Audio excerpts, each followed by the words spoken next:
Welcome guys. Today I'll be solving Mathematics 2019 Paper 2. Some of the questions. I also look at some of the Paper 1 questions. So once again, I'm your tutor, the previous tutor for chemistry, physics and mathematics revisions. So don't forget to subscribe, don't forget to share the video and to like. Alright, let's go. So with me here, I've got questions. I'm sure you can see them. So I'll first be solving question 1. I'm sure you can see it. I'm sure you can see it.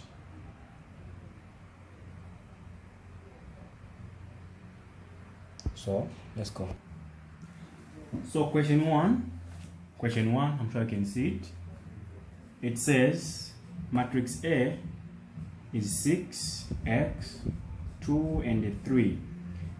Now they are saying the determinant of this matrix is 36.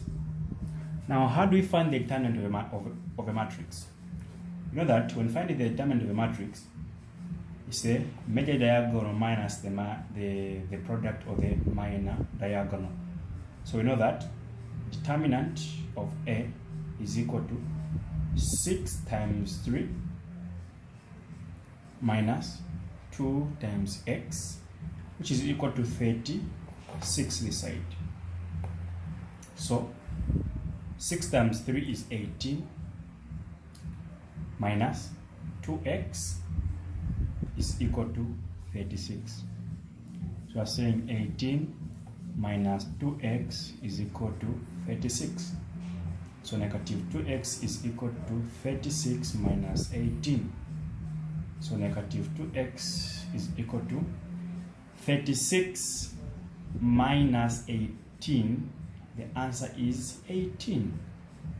So that is over negative 2 over negative 2. We cancel both sides.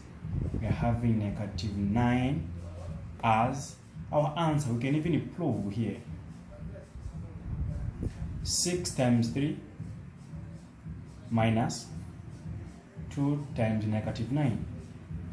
So 18 minus negative 18, which is 18 plus 18, that will give you 36. So that's how we go about on how we can solve question A, saying find the value of x. So now let's go to 2. It says find the inverse of A. It says hence. So it's either you can use the one where there is x, or you can use the one after finding the value of x. So we know that when I find the inverse of a matrix, the major diagonal elements, they swap each other, while the minor diagonal elements, they change signs. So we know the determinant as 36.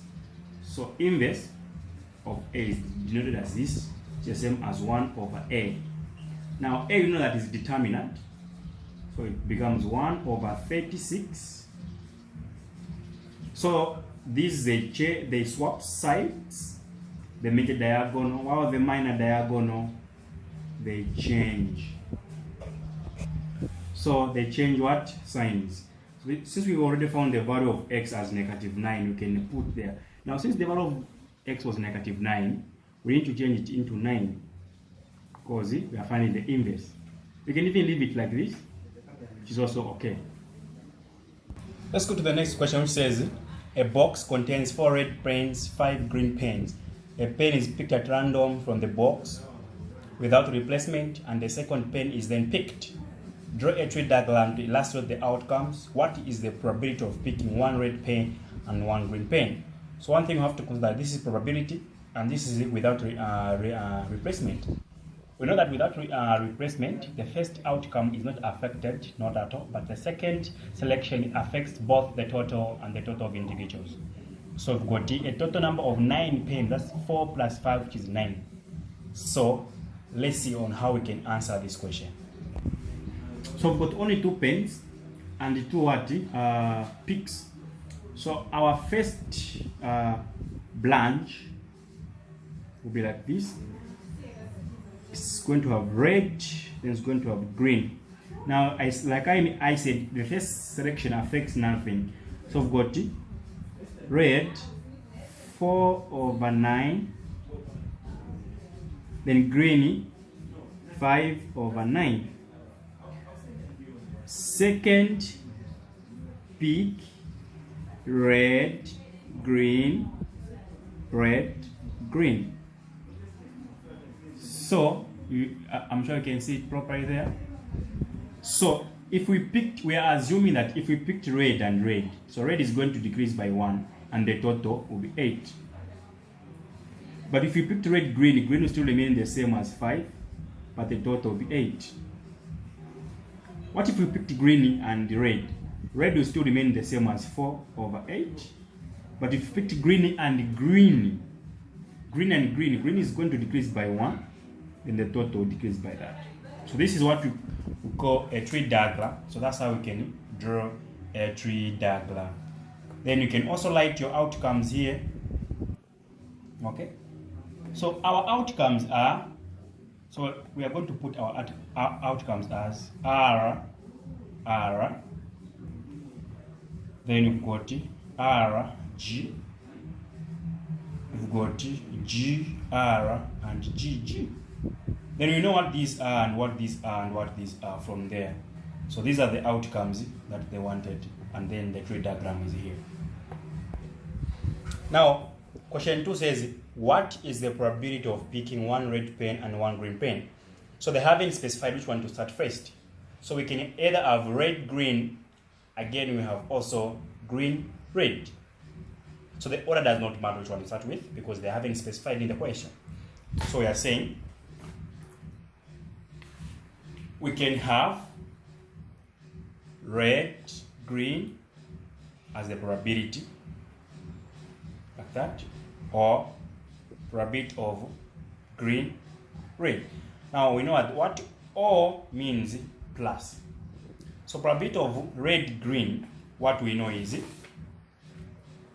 probability of red and green is 4 over 9 times 5 over 8 plus green, red. Green is 5 over 9 times 4 over 8. You can see there. So 4 times 5, that's 20.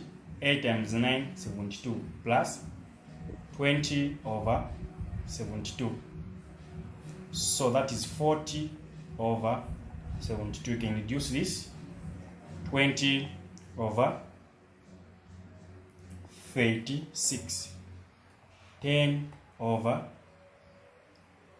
18. You can still reduce it until it gives you a smallest number. That one becomes your probability of red or green. Okay, about another question for you. It says Q is equal to 8, 12, x minus 4, and x. And they're saying the determinant of this one is 8. How do we go about that? We've got determinant 8. Now, how do we go about it? They're saying find the value of x. How can we find the value of x in this case? So let's go. You know that determinant is major diagonal, the product of the major diagonal minus the product of the minor diagonal. So we are saying it's 8 times x minus 12 x minus 4 should be equal to 8. Okay? So we are saying should be equal to 8. I'm sure you can see properly there. So 8 times x, that is 8x. So let's leave the negative alone. Let's multiply 12 times x, that is 12x. Okay, multiply there positive 48 to give us this side 8. So let's collect the like terms.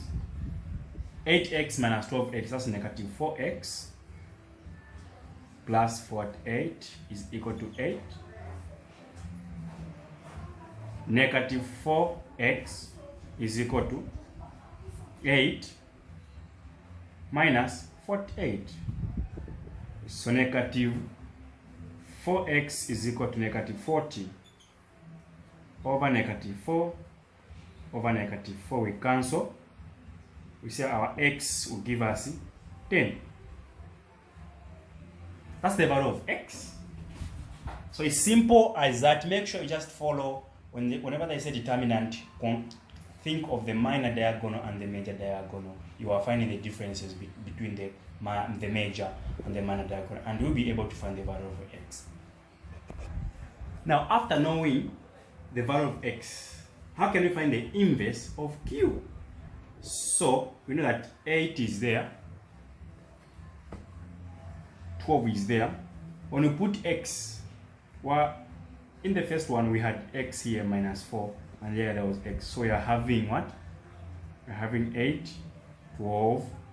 Then if we put 10 here, we are having 6. Then we are putting 10. So now that the determinant is 8.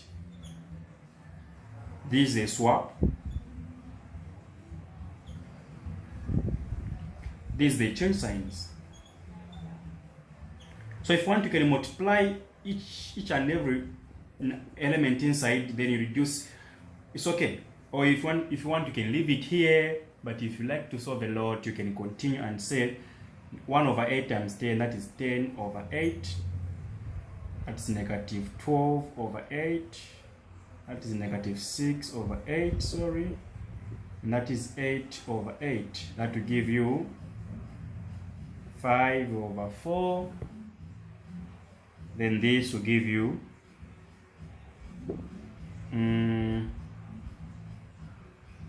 so 4 into 12, that is 3. Then that is 2. Then here there's 8 there. So 2 into 6, that is negative 3. Then 2 into 8, that is 4. Then there is 1. You can also leave it like that, or you can leave it there. It's okay. Just one and the same. That's how we can find the value of x whenever we are given such a question in a matrix. So today I was looking at matrices, and I'm sure you have gotten some things there. So keep watching as I'll be showing you more and more of the videos. Thank you so much. Have a blessed day. PVS.